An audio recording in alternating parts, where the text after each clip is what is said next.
What is going on, yo? Robert Sykes, KetoSavage.com, coming at you with another AMA Ask Me Anything episode. This one's all about building muscle and size on a ketogenic diet without losing size on a ketogenic diet, and it's brought to us by Jeff. So before we dive into that, let's roll the intro.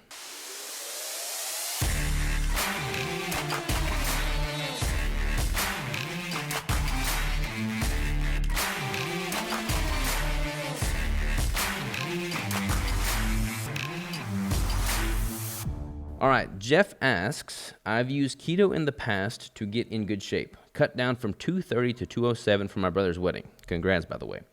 However, I lost a good bit of muscle in the process. Want to lose some fat, but not size. I work in a jail, and size is on our side. For sure, at least for first impressions. Want to get back into keto, but fear, as usual, I'll be too aggressive. How can I transition to keto, but maintain size while getting in better shape? Also, have a harder time eating protein in the last few years. Ways to get more protein that doesn't feel like I'm just chewing on a steak or dry chicken all day. What's my best source of action to take? Shout out from Philadelphia. Thanks, brother. All right, Jeff. If you totally understand wanting to keep your size while you're working in a jail, I can 100% see why that would be advantageous. In order to not risk losing a bunch of size while transitioning to keto, the main thing is to not put yourself into a caloric deficit. It's easy to do with keto because you're not going to have near as much flux with your blood sugar, so you're not going to have as much, changes in your cravings. You're not going to feel hypoglycemic at times and make you eat more. Your blood sugar is just going to be stable. And a lot of people in that setting have a hard time eating more food because keto is naturally satiating.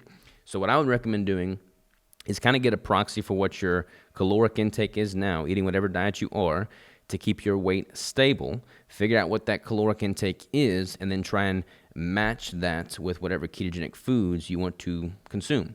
So, for instance, let's just say you're eating 3,000 calories a day on average with a mixed diet of carbohydrates, fats, and proteins. Try and hit 3,000 calories with a diet filled with just fats and proteins. And you could probably increase that caloric intake even further. You will likely flush out some fluid in the first couple weeks, so you'll probably see an initial drop in weight because of that fluid loss. But as long as you're taking in plenty of electrolytes and staying hydrated, that should stabilize, and you're not really going to be risking the loss of lean tissue. So when it comes to, or muscle tissue, so when it comes to, foods that you can consume, especially if you're having a hard time getting protein in, try and pair your protein with a calorically dense meat that is also going to be high in fat. That's going to make it easier to get the calories in. It's going to give you that blood sugar stability, and it's going to ensure that you don't lose unnecessary muscle tissue because you're going to be consuming enough protein and enough fat and overall calories. So if you're trying to find options that work for you there, go for a fatty ribeye, go for 80-20 ground beef, go for eggs. Those are all pretty close to about a 1-to-1 ratio of fat grams to protein grams. So that's a pretty good way to cut it there. A typical 16-ounce ribeye steak's got about 100 grams of fat, 100 grams of protein, so over 1,000 calories. You can have that. Obviously, a keto brick's going to give you 1,000 calories if you want to opt for a keto brick to just streamline things. But at the end of the day, you just got to make sure you're eating enough food and you're pushing the envelope there. If you're naturally more satiated with a ketogenic diet, try and consume larger meals when you do eat, but not as frequent meals.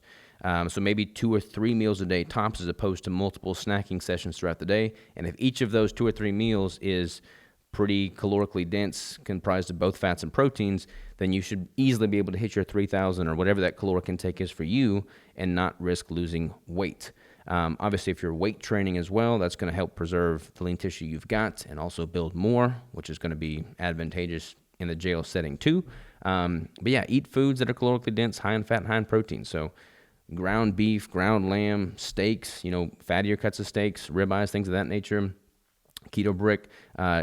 I don't really recommend a whole bunch of lean, dry chicken breast because that's not going to be calorically dense, not tasty, and who wants to chew on a dry chicken breast, like you said. Now, if you've got something that is leaner, but then you cook that in a fat source like butter or olive oil, or you use like a fatty dipping sauce with it, like Primal Kitchen makes a really good sauce that's primarily comprised of avocado oil, that would be a really good option and make those drier cuts of meat more palatable, and you can also get more calories with it.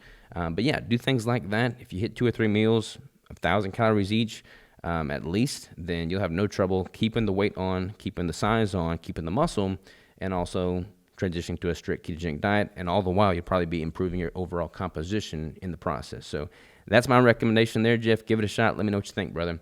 You requested some mocha cream keto bricks, the OG keto brick. So I will send you some of those, and feel free to chow down on those in the jail while you're working.